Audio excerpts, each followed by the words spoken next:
अस्सलाम वालेकुम नाज़रीन, सियासत टीवी के प्राइम टाइम में आप सबका तहदील से इस्तकबाल है। मैं हूँ फरजान अहमद। सबसे पहले पेश है प्राइम टाइम की हेडलाइंस।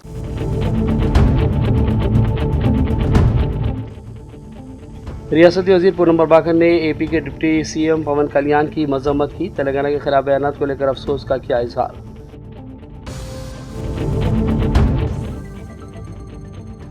अगले साल 2027 से पदयात्रा करेंगे, अवाम के बीच जाएंगे और कांग्रेस हुकूमत की नाकामी को बेनकाब करेंगे। साबिक़ा रियासती वज़ीर KTR का ऐलान। तेलंगाना हुकूमत ने ट्रांसपोर्ट कमिश्नर की सिफारिश पर गौर करने के बाद अहम नोटिफिकेशन जारी कर दिया। अब व्हाट्सएप और SMS के जरिए भी ट्रैफिक चालान भेज दिया जाएगा।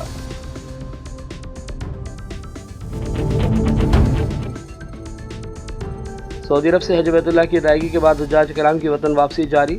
हुज्जाज कराम ने दिल्ली पहुंचने के बाद मीडिया से बातचीत के दौरान मसर्रत का किया इजहार। वाराणसी में गुज़िश्ता शब इंतजामिया ने 200 साल कदीम अज़गैब शहीद मस्जिद को शहीद कर दिया। साथ ही वहां मौजूद मज़ार और कब्रिस्तान के कुछ हिस्से को भी मुनहदिम किया गया। पुलिस की मौजूदगी में हुई कार्रवाई।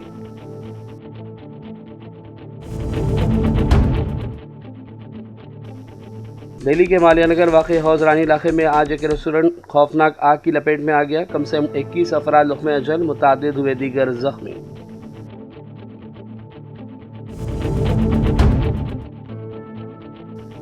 मरहूम ईरानी रहबर आला खामेनेई की शहादत को 3 माह गुजर जाने के बाद तदफीन करने का आज बाज़ाब्ता ऐलान। 2 करोड़ अफराद की शिरकत मुतवक्को।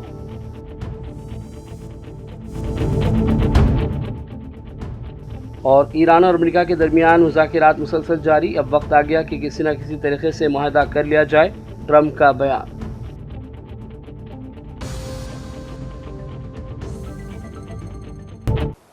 हेडलाइंस आपने देखी और पेश है खबरों की तफसीलात। शुरुआत करेंगे रियासती खबरों से। तेलंगाना के वज़ीर पूनम प्रभाकर ने आंध्र प्रदेश के डिप्टी सीएम पवन कल्याण की जानिब से तेलंगाना के खिलाफ बयानात को लेकर सख्ती के साथ मजम्मत की। उन्होंने भी कहा कि वो AP में कुछ करने के काबिल नहीं हैं। आखिर तेलंगाना में क्या काम अंजाम दे सकते हैं।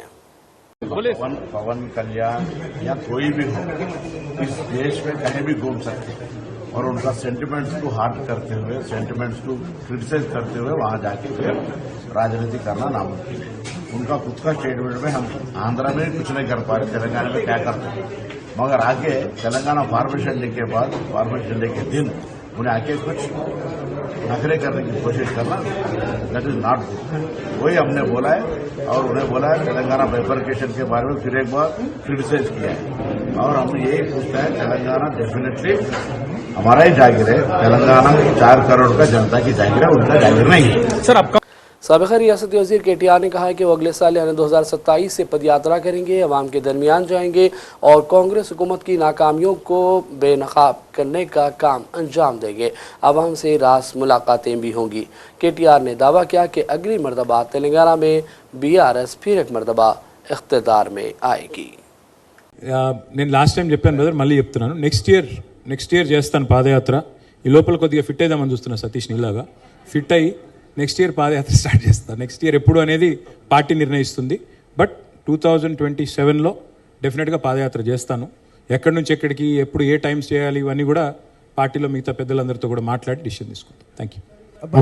कांग्रेस सीनियर लीडर हनुमत राव ने तवक्को जाहिर की कि अगली मरतबा भी कर्नाटक में कांग्रेस ही हुकूमत तश्कील देगी। उन्होंने कहा कि शिव कुमार का चीफ मिनिस्टर के ओहदे पर फायज होना कांग्रेस और आवाम के हक में कर्नाटक के साथ साथ मजीद बेहतर होगा। उन्होंने भी दावा किया कि कांग्रेस हाईकमान जो भी फैसला करती है उसे तमाम पार्टी लीडरान कबूल करते हैं। There is a big fight is going on in Karnataka. The Chief Minister versus PCC President D.K. Shivkumar.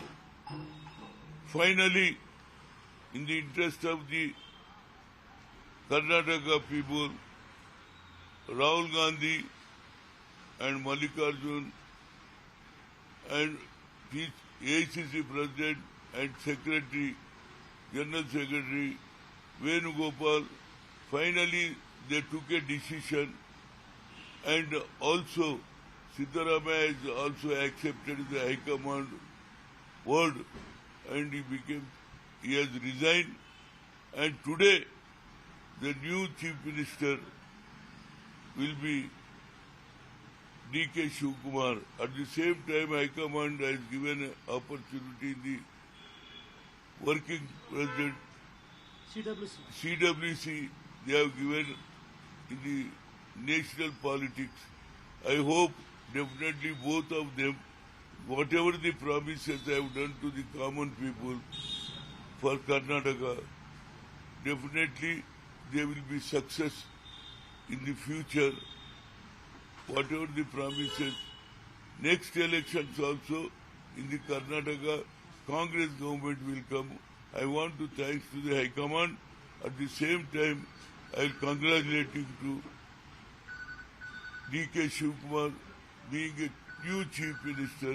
He will continue welfare program of Karnataka. साबिक़ रियासती वज़ीर KTR ने BRS लीडर पद्मा राव गौड़ के दफ्तर पर मुनक़िदा तक़रीब में शिरकत की। इस मौके पर मुनक़िदा प्रोग्राम के दौरान SIR के अमल को लेकर BRS कैडर में शऊर बेदारी का काम किया गया। पार्टी कारकुनों पर जोर दिया गया कि वो SIR के अमल को शफाफ रखने में पूरी तरह भरपूर हिस्सा लें और अहल वोटर्स के नामों को बरकरार रखने के लिए तमाम तर बातों का ख्याल रखें। साबिक़ रियासती वज़ीर श्रीनिवास यादव, अलहाज मोहम्मद सलीम और दीगर BRS लीडरान भी इस मौके पर KTR के हमराह मौजूद थे। అధికారులు ఏం చేస్తున్నారు ఇప్పుడు ఈ నిమిషానికి అంటే వాళ్ళ ఆఫీసులలో కూర్చొని ఇప్పుడు ఆ 2002 లిస్టు 2025 లిస్టు పక్క కూర్చొని పద్మారావు గారు ఫర్ ఎగ్జాంపుల్ చెప్తున్నారు. ఇప్పుడు 2025లో వాళ్ళు యాడ్ అయినరా లేదా చూసుకోవాలి. అప్పుడు పెళ్లిళ్ళు కాలే పిల్లలకి, ఇప్పుడు పెళ్లిళ్ళు అయినాయి. ఆ కొత్త కోడలు కానీ ఓటర్ల లిస్టులో ఉన్నాయా లేవా, ఎవరెవరైనా 18 ఏళ్ళు ఉన్న వాళ్ళు ఎవరైనా ఉన్నారా లేదా, అట్లాగే ఇంట్లో ఎవరన్నా పొరపాటు చనిపోయారు అనుకో వాళ్ళని తీసేసిందా లేదా, ఇదంతా అధికారులు ఆఫీసులనే మొదలు 15వ తారీఖు బూత్ లెవెల్ ఏజెంట్లను లిస్టు రాసి అధికారులకు ఇచ్చిండు. మన పార్టీకి కూడా ఒక సెట్ ఇచ్చిండు. ఇప్పుడు 270 మంది ఇక్కడ ఉన్నారు బూత్ లెవెల్ ఏజెంట్లు ఉంటే చేయలే వాళ్ళు తెలుసా మీకు ఏజెంట్లు మీరు అంటే మా చిచ్చ ఏదో రాసి ఇచ్చేసి తెలిస్తే సంతోషం. మీకు పెద్ద బాధ్యత ఉంది, ఇప్పుడు మీకు చాలా పెద్ద యుద్ధం ఉన్నది. ఎందుకు చెప్తున్నా అంటే ఏం చేయాలంటే ఇప్పుడు మొత్తం తెలంగాణలో మీరు చూస్తే 3,39,00,000 ఓటర్లు 2025 ఓటర్ లిస్ట్ ప్రకారం మొత్తం పోలింగ్ బూత్లు చూస్తే 36,000 దగ్గర 36,000 బూత్. तेलंगाना रक्षणा सेना की सरबराह की कविता से बरतानिया के डिप्टी हाई कमिश्नर गैरेत ने आज मुलाकात की। मुलाकात बंजराहिल में वाक़ TRS के मरकजी दफ्तर में हुई। इस मौके पर हैदराबाद में बरतानवी हाई कमीशन के दीगर आला ओहदेदारान भी मौजूद रहे। इस मुलाकात के मौके पर हिंदुस्तान और बरतानिया के दरमियान दोतरफा ताल्लुकात, इक़्तिसादी ताउन, सियासी उमूर और दिलचस्पी के बाहमी उमूर पर भी तबादले ख्याल किया गया। तेलंगाना हुकूमत ने ट्रांसपोर्ट कमिश्नर की सिफारिश पर गौर करने के बाद एक अहम नोटिफिकेशन जारी किया है और व्हाट्सएप, SMS और ईमेल को भी ट्रैफिक चालान की तरसील के मजाज इलेक्ट्रॉनिक ज़राए के तौर पर मंजूर कर दिया है। फैसला मरकजी मोटर व्हीकल रूल्स में हालिया तरमीम के मुताबिक किया गया। गज़ट में शाने वाले नोटिफिकेशन के मुताबिक तेलंगाना हुकूमत ने फौरी असर के साथ चालान की तरसील के लिए SMS, व्हाट्सएप और ईमेल के इस्तेमाल की इजाज़त दे दी। तमाम गाड़ी मालिकान को हिदायत दी गई कि वो नोटिफिकेशन के इजरा के 1 महीने के अंदर वाहन पोर्टल पर अपने मोबाइल नंबर और ईमेल एड्रेस को अपडेट कर लें। हुकूमत ने वाज़ेह किया कि मुकर्ररा मुद्दत के बाद वाहन पोर्टल में दर्ज मोबाइल नंबर या ईमेल पर भेजा गया चालान कानूनी तौर पर गाड़ी मालिक को मौसूल शुदा तस्वुर होगा, खा वो SMS, व्हाट्सएप या फिर ईमेल के ज़रिए भेजा गया हो। आइमा कराम और मौज़िन हजरात के लिए वेस्टर्न हॉस्पिटल और रोज़नामा सियासत के ताउन और इश्तराक के साथ हेल्थ कार्ड्स जारी करने का फ़ैसला किया गया है ताकि मुफ्त में इलाज की सहूलतें हासिल हो सकें।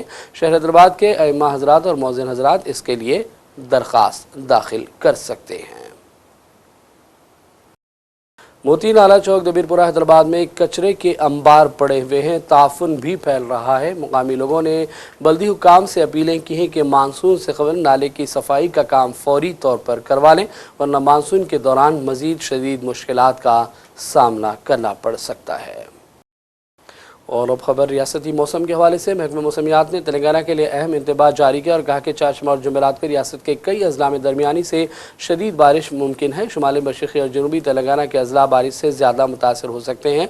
महकमा मौसमियात ने आदिलाबाद, कुमरमभीम, आसिफाबाद, मंचिरियाल, निर्मल, निज़ामाबाद, जगतियाल, राजन्ना, सिलसिला, करीमनगर, पेदापल्ली, जयशंकर, भोपालपल्ली, मुलुगु, भदादरी, कोत्तागुड़म, खम्मम, नलगुंडा, सूर्यापेट, महबूबाबाद, वरंगल और हनमकुंडा अजला में बाज़ मुकामात पर तूफ़ानी बारिश के पेश नज़र ऑरेंज अलर्ट जारी किया। हुकाम ने खबरदार किया कि बारिश के साथ गरज चमक, बिजली और तेज़ हवाएं चल सकती हैं। दूसरी जानिब तवील इंतजार के बाद जुनूब मगरबी मानसून के आइंदा 24 घंटों में केरला और तमिलनाडु के साहरी इलाकों से टकराने की तवक्को है, जिसके असरात तेलंगाना में महसूस किए जा रहे हैं। मंगल की शब खम्मम और भदादरी, कोत्तागुड़म समेत कई अजला में मूसलाधार बारिश रिकॉर्ड हुई।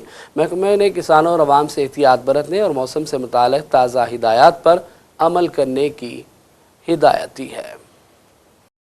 और अब रुख करेंगे चंद अहम कौमी और बैनुल अक़वामी खबरों की जानिब। सऊदी अरब से हज बैतुल्लाह की अदायगी के बाद हुज्जाज कराम की वतन वापसी जारी है। दिल्ली पहुँचने वाले हुज्जाज कराम ने मीडिया से बातचीत की और इंतज़ामात के हवाले से मसरत का इज़हार किया और कहा कि हिंदुस्तान में अमन व अमान की बरकरारी और बेहतर हालात के लिए भी उन्होंने दुआएँ मांगी हैं।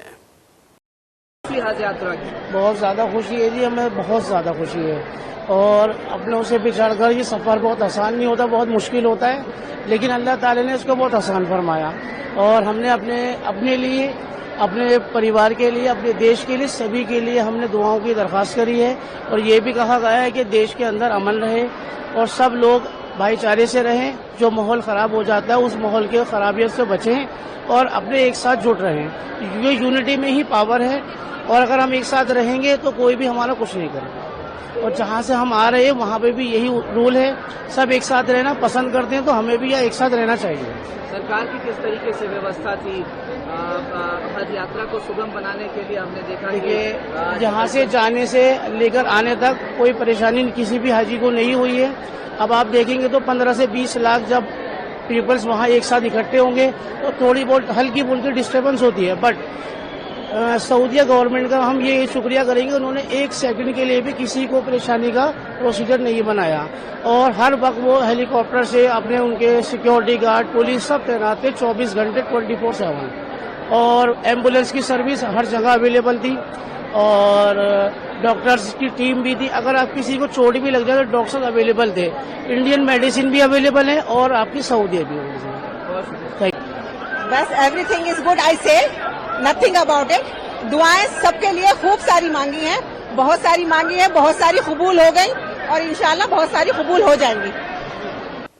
वाराणसी में गुज़िश्ता शब इंतजामिया ने 200 साल कदीम अज़गैब शहीद मस्जिद को मिस्मार कर दिया और साथ ही वहाँ मौजूद मज़ार और कब्रस्तान के कुछ हिस्से को भी ढा दिया गया है। मीडिया रिपोर्ट्स में बताया गया कि मस्जिद को मुनहदिम करने की कार्रवाई महज 22 मिनट 5 बिल्डोज़रों के ज़रिए अंजाम दी गई। ये मस्जिद तकरीबन 42 फुट ऊंची थी, जिसको ढाने के बाद मलबा रातों रात ट्रकों में भरकर वहाँ से हटा दिया गया। यानी चारशंबे की सुबह जब लोग इस जगह से गुजरे तो मस्जिद और मज़ार का नामो निशान मिट गया था। मंगल की देर शब तकरीबन 12 बजे इंतजामिया के आला अफसरान 1000 से ज़्यादा पुलिस जवानों के साथ मस्जिद के पास पहुँचे, इलाके का मुआयना किया, मस्जिद के चारों जानिब बैरिकेडिंग करवाई और लोगों की आमदोरफ्त पर रोक लगा दी गई। हत्ता कि मीडिया एहलकारों को भी दाखिल होने की इजाज़त नहीं दी गई। रात की तारीकी में खामोशी के साथ मस्जिद को मुनद्दिम करने का काम अंजाम दिया गया। डीके शिव कुमार ने आज शाम 4 बजे कर्नाटक के चीफ मिनिस्टर का ओहदा का हलफ ले लिया है। गवर्नर कर्नाटक ने लोकभवन में शिव कुमार को हलफ दिलाया। यात्रा के हफ्ते के रोज बाज़ाब्ता तौर पर कांग्रेस कानून साज पार्टी का उन्हें लीडर बनाया गया था, जिसके बाद शिव कुमार के चीफ मिनिस्टर बनने का रास्ता हमवार हो गया। बताया जा रहा है कि सिद्धरामैया और डीके शिव कुमार ने दिल्ली में पार्टी सदर खड़गे और राहुल गांधी के साथ तफसीली मुलाकातें और गुफ्तगू की थी, जिसके बाद कर्नाटक कांग्रेस हुकूमत में आज बड़ी तब्दीली हुई है। दिल्ली के माल्या नगर वाक़े हौजलानी इलाके में आज सुबह उस वक्त अफरा तफरी देखी गई जब एक रेस्टोरेंट खौफनाक आग की लपेट में आ गया। मीडिया रिपोर्ट्स के मुताबिक रेस्टोरेंट का नाम होटल फ्लोरिश स्टे है, जहां लोग आग लगने के बाद कम से कम 21 लोगों की हलाकत की इत्तला दे रहे हैं। कई लोगों ने इमारत से कूदकर अपनी जान बचाने की कोशिश की, जिसमें चंद जख्मी भी हुए। कुछ जख्मियों की हालत संगीन बताई जा रही है। मजमूई तौर पर 1 दर्जन अफराद जख्मी हैं, जिन्हें इलाज के लिए मुख्तलिफ अस्पतालों में भर्ती कराया गया। इस दौरान वज़ीर-ए-आज़म मोदी ने इस वाक़े पर अफसोस का इज़हार किया और 2 लाख रुपए एक्स ग्रेशिया का भी ऐलान कर दिया गया है। मैं जितेंद्र कुमार, एसडीएम डीडीएम में साउथ डिस्ट्रिक्ट। जैसे मुझे सुबह जानकारी मिली इस बारे हमने अपने डीडीएम में सेल को एक्टिवेट किया। वहां से सभी ईओसीज को सूचित किया गया और तुरंत यहाँ पहुंचने के लिए बोला गया। मैं खुद भी, मुझे ट्रेनिंग पे जाना था, पर मैं भी फिर यहाँ छोड़ के यहाँ के लिए हुआ। यहाँ नहीं पता लगा कि बिल्डिंग में इसके नीचे कोई रेस्टोरेंट रन कर रहे थे, तो अभी कारणों का पूरा नहीं पता है, और मोस्ट प्रॉब्ली उस रेस्टोरेंट की वजह से कुछ आग लगी है।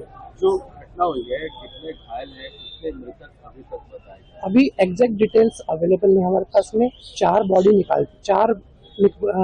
निकाल के हम हॉस्पिटल जा चुके हैं, वहां से कंफर्मेशन आएगी कि क्या पोजीशन है उनकी, और 7-8 लोग और भी ले आ चुके हैं घायलों को भी। सर, जो कानून का उल्लंघन कर रहे हैं उनके खिलाफ अब क्या सख्त कार्रवाई करने का निर्णय सोच रहे हैं? इनके ऐसी घटना की पुनरावृत्ति ना हो, इसके लिए इन पे सख्त कार्रवाई तो करनी जरूरी है। हम कंसर्न डिपार्टमेंट्स को भी आदेश दें कि जो गलत तरीके से इस तरह का काम कर रहे हैं, किसी और लाइसेंस की आड़ में होटल चला रहे हैं, इन पे एक्शन लिया जाए। आग जब लगी थी सर, तो क्या छत से भी लोग जान बचाने के लिए कूद रहे थे? कुछ लोग रूम से अपने कूदे थे, ऊपर से रूम से 4th फ्लोर से।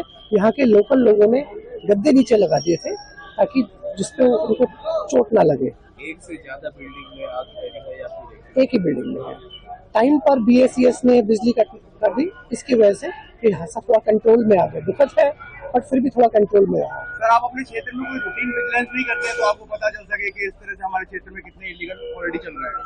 यहाँ से के बाद ही मैंने अभी MCD को बोला है कि यहाँ पे किस तरह कैसे कितने लाइसेंस दिए हुए आपने उनका दे, ताकि उनकी एक रूटीन चेकिंग करवाई जा सके। और आगे हम संबंधित विभागों को भी निर्देश देंगे कि इस तरह के रूटीन कार्रवाई अपनी करते रहेंगे। और अब तेहरान से अहम खबर। ईरानी रहबर आला खामेनेई की शहादत को 3 माह गुजर जाने के बाद तदफीन का बाज़ाब्ता ऐलान सामने आया है। तेहरान म्यूनसिपैलिटी में सकाफती और समाजी उमूर के नायब ने कहा कि ईरान के साबिक़ रहबर आला की तदफीन मुमकिन तौर पर ज़िलहज के अख्तिताम और मुहर्रमुल हराम के आगाज़ में यानी तकरीबन 2 हफ्ते बाद होगी। मोहम्मद अमीन तवक्कुलीज़ादा ने बताया कि इस तकरीब की जिम्मेदारी पासदारान इनक़लाब के ज़िम्मे है और इसमें 3 रोज़ा अवामी अलविदाई प्रोग्राम है। अलविदाई तकरीब तेहरान में कम से कम 24 घंटे जारी रहेगी, जिसके बाद नमाज जनाजा और तदफीन होगी। उन्होंने कहा कि दारुल-हुकूमत में 1.5 ta 2 करोड़ से ज़्यादा अफराद की शिरकत के लिए तैयारियां जारी हैं। तेहरान के बाद खुम और मशहद में भी नमाज जनाजा होगी। आयतुल्लाह अली खामेनेई की तदफीन वसीयत और रिश्तेदारों की तजवीज़ के मुताबिक मशहद में इमाम रज़ा के मज़ार पर होगी। तवक्को है कि पाकिस्तान, अफगानिस्तान, हिंदुस्तान, बांग्लादेश, कश्मीर और इस्लामी दुनिया के दीगर ममालिक से भी लोग शिरकत करेंगे। अमेरिका के सदर ट्रंप ने ईरान और अमेरिका के दरमियान मुज़ाकिरात मुअत्तल होने की खबरों को मुस्तरद कर दिया और इसे गलत और बेबुनियाद करार दिया। ट्रूथ सोशल पर अपने बयान में ट्रंप ने लिखा कि वाशिंगटन और तेहरान के दरमियान बातचीत जारी है। गुज़िश्ता चंद दिनों के दौरान भी मुज़ाकिरात का सिलसिला नहीं रुका। उनके मुताबिक 4 दिन पहले, 3 दिन पहले, 2 दिन पहले, 1 दिन पहले और आज भी दोनों ममालिक यानी अमेरिका और ईरान के दरमियान बातचीत हुई है। ट्रंप ने कहा कि मुज़ाकिरात का नतीजा क्या निकलेगा अभी ये कहना क़ब्ल अज़ वक्त होगा। ताहम उन्होंने मुआहदे तक पहुँचने के लिए ईरान पर जोर दिया और कहा कि अब वक्त आ गया है कि किसी न किसी तरीके से मुआहदा कर लिया जाए। अब ये मामला 47 साल से जारी रखे हुए हैं और इसे मज़ीद रहने की इजाज़त नहीं दी जा सकती है। अमेरिकी सेनेटर बुकर ने वज़ीर ख़ारजा अमेरिका मार्को रूबियो से चुभते हुए सवालात किए। ये भी कहा कि ईरान जंग से अमेरिका को आखिर क्या फ़ायदा हुआ। रूबियो ने बताया कि ईरान को जौहरी प्रोग्राम से रोक दिया गया और मुआहदा करते हुए तेहरान को बेबस करने में हम कसर बाकी नहीं रखेंगे। लेकिन सेनेटर बुकर ने कहा कि हम ईरान से मुआहदे के लिए ऐसा लग रहा है कि भीख मांग रहे हैं। मार्को रूबियो ने सेनेट खारजा कमेटी के सामने पेशी के दौरान गुफ्तगू में कहा कि हमने अज़रबैजान और आर्मीनिया के दरमियान अमन मुआहदा कराया और ये भी कहा कि दूसरा मामला हिंदुस्तान और पाकिस्तान का था। हमने जंग ख़त्म कराई और इसमें सालिसी और सिफारती कोशिशों के ज़रिए हमारी मदद शामिल थी। Mr. Secretary, may I please reclaim my time to shift gears? The Strait of Hormuz, I was listening to the conversations you had with some of my colleagues. We've now seen the Strait closed for months, and you explained that we're going to see an opening of the Strait, and that ultimately the exchange we will get for that is after that fact we will release certain sanctions. Is that correct? No, that's not what I said. What I said was that if they open the straits, we will lift our blockade. The straits and the blockade are what are interrelated. And so for the nuclear program, in exchange for getting rid of the fissile material out of country, I imagine, is what the highly enriched uranium, we would release sanctions. Is that correct? Well, it's not just that. It's also their enrichment activity. They would have to, they would have to make very severe and significant concessions on what they intend to enrich in the future. And already with the March relaxing of sanctions, allowing Iranians to sell oil to the Chinese, estimates have been between $10 and $50 billion they got from that relaxing of sanctions. How much money might we see in a deal relaxings of sanctions in order to get rid of the highly enriched uranium and stop their enrichment. Well, let me just tell you on that portion, the sanctions that were released on Iran were boats on the water. And so that oil was already out in the marketplace. It was sold at market rates, but the sanctions covered, and to the extent we've been able to enforce them, we have the revenues of those sales. So yeah, the Iranian oil was unsanctioned so that it could be sold, but the revenue would have to flow back to blocked accounts, which our sanctions were able to go after. We've also seized, I believe, 6 vessels in the Indo-Pacific that involved Iranian sanctioned oil on top of it. So that wasn't necessarily a trade. They didn't get $50 billion directly as a result of. They might have gotten some of it. They certainly didn't get the majority of it. They are now losing hundreds of millions of dollars a day in revenue because of the blockade. And the blockade exists because of what they're doing in the Straits. And I guess the conclusion I have, and my time's expired, is that the Strait of Hormuz was open before this unjustified war. We're now scrambling to try to find a way to get it back opened again. Not only is it causing economic havoc to our country and to residents all around this nation, families trying to make ends meet, but you see on top of that, the Iranians finding ways to leverage that, as we allowed them to do with the Chinese for tens of billions of dollars. And so my point is, before we even get to a nuclear negotiation, this regime is getting money to rebuild, purchase more drones, cause more havoc. And this is before we're even trying to get back to. But I apologize. I don't understand how they're getting this. What revenue are you referring to? Well, there's 2 sources of revenue we're seeing. One is the revenue from the Chinese, that's factually documented. And number 2, the revenue that you're proposing that they should receive by releasing all of their highly enriched uranium, as well as in making a commitment about their enrichment capacities. Yeah. Hold on. And that was the exact deal that you guys vilified, that the president and you vilified President Obama from having. Yeah. Now, so here we have a worse situation where our adversary and our enemy, who's causing havoc in the region, who is funding proxies and terrorists, has discovered, thanks to you all, the power of shutting down the Strait of Hormuz. No, they didn't discover. They knew that a long time ago, and they've done it before. Clearly, we all knew that a long time ago. That's why this ill-conceived war should have never happened. Yeah, but have made our adversary in a stronger negotiating position. We are the strongest nation on the planet Earth, and we're in a stalemate with Iran. और अब आखिर में headlines पर डालेंगे एक और नजर।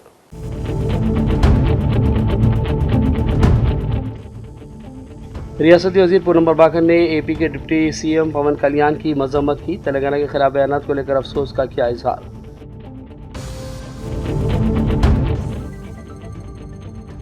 अगले साल 2027 से पद यात्रा करेंगे, आवाम के बीच जाएंगे और कांग्रेस हुकूमत की नाकामी को बेनकाब करेंगे। साबिक़ा रियासती वज़ीर KTR का ऐलान।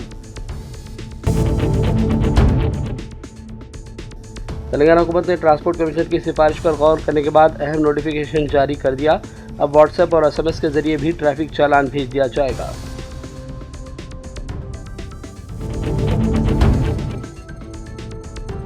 सऊदी अरब से हज बैतुल्लाह की अदायगी के बाद हुज्जाज कराम की वतन वापसी जारी। हुज्जाज कराम ने दिल्ली पहुंचने के बाद मीडिया से बातचीत के दौरान मसरत का किया इजहार। वाराणसी में गुज़िश्ता शब इंतजामिया ने 200 साल कदीम अज़गैब शहीद मस्जिद को शहीद कर दिया। साथ ही वहां मौजूद मज़ार और कब्रिस्तान के कुछ हिस्से को भी मुनहदिम किया गया। पुलिस की मौजूदगी में हुई कार्रवाई।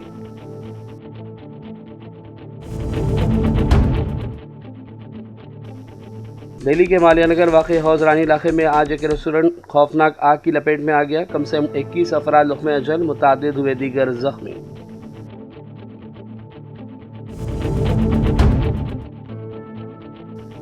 मरहूम ईरानी रहबर आला खामेनेई की शहादत को 3 माह गुजर जाने के बाद तदफीन करने का आज बाज़ाब्ता ऐलान। 2 करोड़ अफराद की शिरकत मुतवक्को।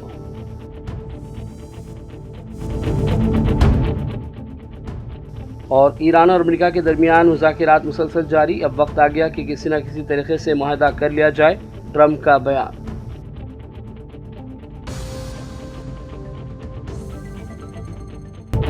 प्राइम टाइम का सिलसिला फिलहाल यही ख़त्म करते हैं। मोहम्मद फरजान अहमद को पूरी टीम के साथ इजाज़त दें। देखते रहिए सियासत TV। अल्लाह हाफ़िज़।